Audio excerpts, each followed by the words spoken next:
আল্লাহর আইন হচ্ছে শ্রেষ্ঠ আইন। শুধু যান বাঁচানোর জন্য ইসলামী আন্দোলনের লোকেরা যায়নি, ইনশাল্লাহ যাবে না। প্রথমত এই দেশের মানুষকে আমরা ভালোবাসি, এদেশের মাটিকে আমরা ভালোবাসি। এই জন্যে অনুকূল প্রতিকূল সকল অবস্থায় আলহামদুলিল্লাহ আমরা এই দেশেই আছি। অনুকূল অবস্থায় থাকতে তো কোনো সমস্যা নাই, কিন্তু যখন প্রতিকূলতা দেখা দেবে তখন থাকাটা হলো অনেক চ্যালেঞ্জের। মৌলানা দেলোয়ার হোসেন সাঈদীর জন্য দুনিয়ায় কি কোনো দেশ ছিল না? মতিউর রহমান নিজামী রাহিমাহুল্লাহর জন্য কোনো দেশ ছিল না? আমাদের আইকন মাতার তাজ অধ্যাপক গোলাম আজম রাহিমাহুল্লাহর জন্য কোনো দেশ ছিল না? বহু দেশ আমাদের কাছে প্রস্তাব দিয়েছে, এরা শুধু তোমাদের দেশের সম্পদ নয়, এরা বিশ্বের মুসলমানদের সম্পদ, তোমরা আমাদের জন্য কিছুদিনের জন্য তাদেরকে দিয়ে দাও। আমরা তাদেরকে জবাব দিয়েছি, আপনাদের আন্তরিকতায় আমরা মুগ্ধ, ভালোবাসায় মুগ্ধ। আপনারা দোয়া করতে থাকেন, যতদিন আল্লাহ হায়াত দিয়েছেন তারা যেন মর্যাদার সাথে এই দেশে থাকতে পারেন। কিছু নপুংসক বলে মর্যাদা আল্লাহ যারে দেয় তার কি জেলে যাওয়া লাগে? আরে তোমরা তো আগে বলেছিলে, এখন তোমাদের ব্যাপারে আমরা কি বলবো একটু বলো তো। আমরা ওটা বলতে চাই না। এরা বিবেকহীন, বুবা, বেওকুফ।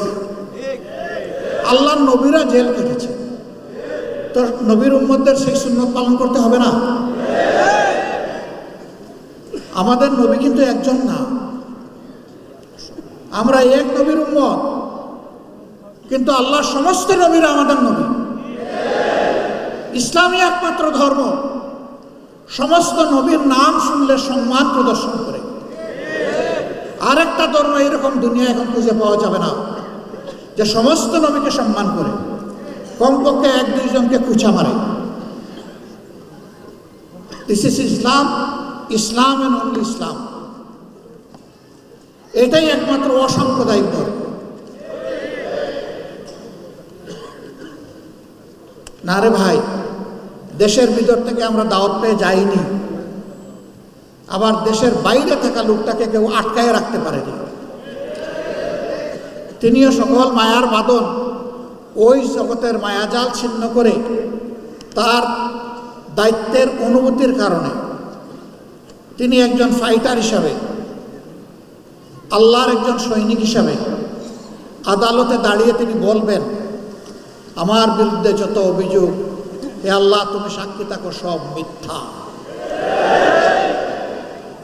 তাই তারা করেছেন, আমরা ছেড়ে যাব না। হ্যাঁ, আল্লাহ তাআলার নির্দেশে বিশেষ প্রয়োজনে যদি কখনো যেতে হয় সেটি ভিন্ন, কিন্তু শুধু যান বাঁচানোর জন্য একটু শান্তিতে মায়ার জালে একটু গোড়াগড়ি করার জন্য ইসলামী আন্দোলনের লোকেরা যায়নি, ইনশাল্লাহ যাবে না।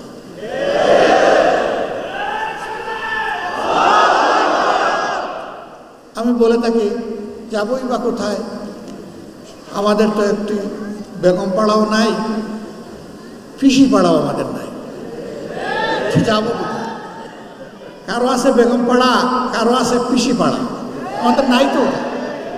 এবং আমাদের এটা প্রয়োজনও নাই। আলহামদুলিল্লাহ, আল্লাহ যে জায়গায় মায়া করে, মহব্বত করে পয়দা করেছেন, এই জায়গাতেই যেন আল্লাহ বেশি করে বরকত দিয়ে দেন।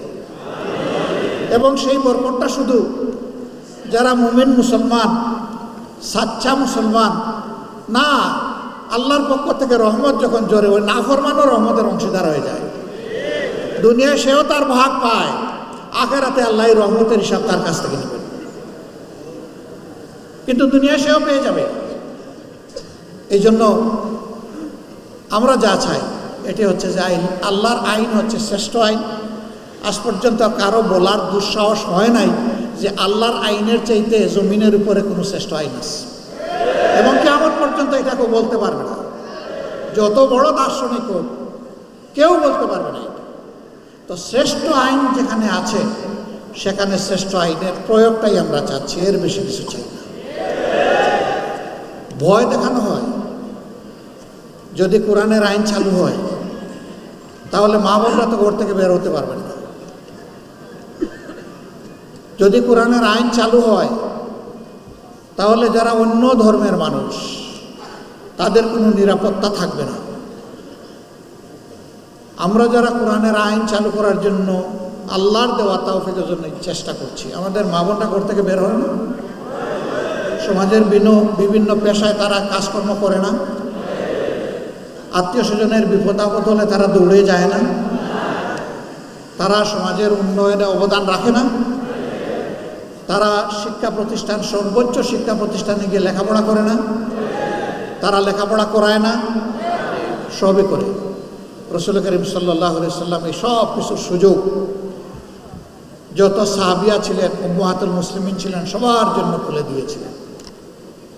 এমনকি চরম ক্রিটিক্যাল মুহূর্তে রাসূল করিম সাল্লাল্লাহু আলাইহি সাল্লাম আহলে রায়দের সাথে বিশেষজ্ঞতার সাথে বসতেন, কিন্তু তিনি ভুলে যেতেন না উম্মাহাতুল মুসলিমিনের পরামর্শ নেওয়াটাও প্রয়োজন, সেটাও তিনি নিতেন।